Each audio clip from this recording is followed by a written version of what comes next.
Queen Azshara is still one of the oldest and most powerful villains left in the setting.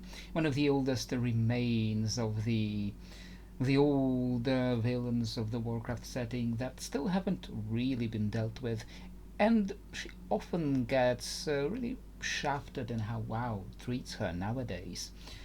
What we've seen her mostly is she has been a raid boss once, and despite being one of the oldest and most famous villains of the setting, she gets shoved into a content patch, into an update in the middle of an expansion, instead of holding up an entire expansion on her own as she could. Perhaps because Blizzard is still afraid of the feedback they got from Bashir and how people reacted in a knee-jerk reaction to the intro to Bashir, which the very first moments were bad and they left a bad taste, in spite of the rest of the zone really being quite fine. But now she got shafted in that, and then she appears briefly in Nyalotha. She gets freed. She says some cryptic remark about going for a true throne of power, and we haven't really seen her since. Perhaps we will see her in Midnight, but I cannot see her being more than just another mid-expansion raid tier boss. Despite, again, all of the power, all of the possibility she could do. But today we are here for a what if, for what if things went differently? What if Azshara didn't land in that role? And what if everything went right for her? But to make everything go right for her, we need to go way back, and create a scenario that would make the world almost unrecognizable. We need to go back to the War of the Ancients. As we know from the canon timeline, Queen Azshara was the most powerful, probably the most powerful person on Azeroth at the time. And she ruled with an iron fist, we could say. She ruled through her cadre of highborn arcanists, and she shook the whole world, until one day she gets an offer from a new powerful being on the scene, and she becomes instantly enamored with a being who could rival her power. And she begins to, as we would call it today, simp for this strange powerful entity that we now know is Sargeras, because she thinks she finally found her match. She finally found someone who could equal her power. So she embraces it. She invites the Burning Legion to Azeroth and begins the War of the Ancients. As we know, of course, that goes wrong for her, and as we know, that causes the destruction of her empire, that causes her to sink, make that fateful deal with N'Zoth, and she, in the end, gets in the situation we find her in now, as the queen of the Naga, but also being constantly shafted. Now here's the real what if. What if Azshara didn't listen to Sargeras? What if she didn't want someone who could rival her power? What if she wanted only her own absolute power, as it seems kind of more in character with everything else we know about her? What if, when Xavius proposes inviting the Legion to Azeroth, what if she says no and gets rid of Xadius? See, this is one of those scenarios. It's like the scenarios with in the real alternate history, where you get a scenario that is like, what if Carthage won the Punic Wars with Rome? The answer is the world we would find ourselves in today would be so different that it would be almost unrecognizable.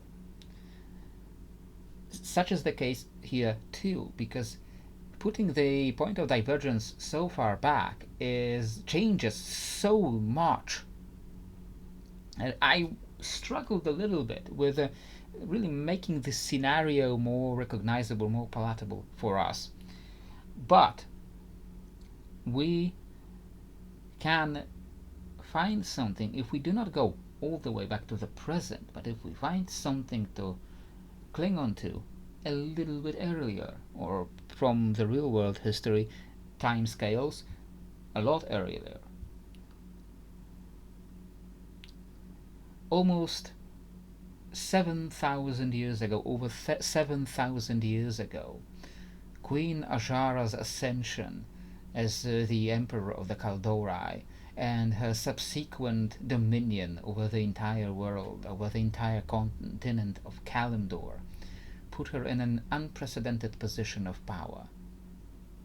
Without the Burning Legion to ruin her kingdom, without anyone else left to oppose her, she now reigns from the eastern kingdoms to Tanaris Desert to Uldum, and no one can really oppose her. But there are other races and other people in this world who do not really listen to her.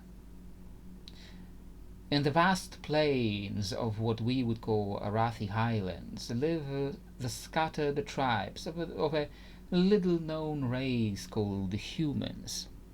These Arathi tribes, these primitive humans, descendants of degenerate Vrykul, they mostly live off the land and try to avoid central authorities and try to not mess with the Kaldorei Empire.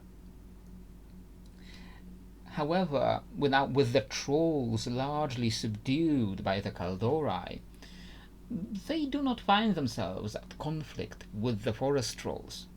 They do not find themselves at conflict with any other troll powers, and they do not need to seek out power from what would become the High Elves. They do not have that need. However, being these freedom seekers, being these free tribes that do not adhere to the central power, attracts some attention. And one day, the king of one of the Arathi tribes, Thoradin, is met with the arrival of Kaldorei representatives. Turns out the god Empress Azshara's prince consort arrived personally. This prince consort is called Illidan Stormridge, and he demands the Arathi fealty, or if they refuse, there will be consequences. Thoradin, of course, doesn't want to hear it. He doesn't want his Arathi people to be slaves to any foreign power, be they forest trolls or the Kaldorei, the Night Elves. He refuses and hopes that just by delivering one blow, one victorious battle against Azshara's forces, he can convince them to leave them alone. And so, when he refuses Illidan's offer, at first the Night Elves return home and do not do much about it. However, soon Illidan Stormridge returns, and he returns with his own entourage, his own army. Illidan, now being a powerful mage who has trained for over 7,000 years and has been ruling at the side of Queen Azshara, and who has been her right hand ever since Xavius got deposed, he engages the Arathi tribes in battle. We know that though the Arathi tribes were ferocious, they couldn't really handle the forest trolls easily.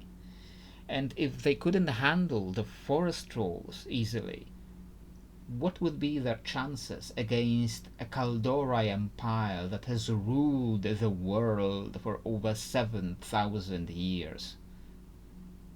Though they of course fight ferociously, and they perhaps win a few battles and go down in history in the way Vercingetorix would in the real world, or Pyrrhus of Epirus.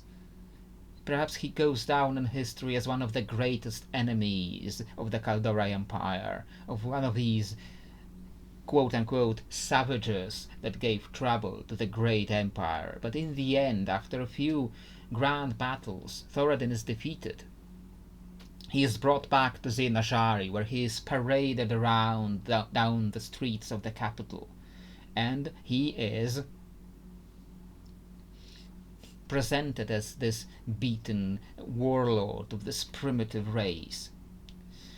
But much like the beaten warlords of the enemies of Rome, he is not quickly executed. He is stuffed in Azshara's dungeons, where he is supposed to waste away into oblivion as his people slowly forget him. However, that would not come to pass. Finally, a visitor comes for Thoradin in Azshara's dungeons. This strange Knight of Arcanist claims that there are people in Kalimdor who do not agree with Azshara and her rule. People who want to see her punished for the deals she broke in her time as the Empress, as the God Empress of Kalimdor. Thoradin is reluctant, of course, to listen to this stranger. However, as we know from the sacrifices he has made in the actual timeline, from what he has done to teach his people magic to be able to win over the forest trolls, in the end he eventually caves in, and he decides that this stranger's offer is good enough to take if his people are to take vengeance on the Kaldori Empire. And this stranger tells him the price to pay for this victory against Azshara's empire will not be that high. You just need to find a few people talented with the potential for magic among your tribes, and you introduce them to some of my people, very special magic users who practice a different kind of magic, a little darker kind of magic that will perhaps take some sacrifices. However, you are certainly open to take some sacrifices to make your people win, don't you, Thoradin? Reluctantly he agrees. He is broken out of prison, taken back to his people. And when this strange arcanist summons his teachers, what arrives is a race of alien beings, tall, red-skinned, with ridged foreheads, some of them with horns, who wield a green fire that promises to give them their vengeance. You see, Queen Azshara may have refused Sargeras' offer, but the Burning Legion does not forget. Once it has set its eyes on your world, it will not forget about you. It will always get back to you. And Thoradin, now desperate for victory, takes that prize. And much like once Black Hand and Gromash Hellscream has done in the other timeline, Thoradin accepts it. And thus, a new war of the Ancients, a new Burning Legion invasion begins, starting in the Arathi Highlands. How would this war turn out is a very good question.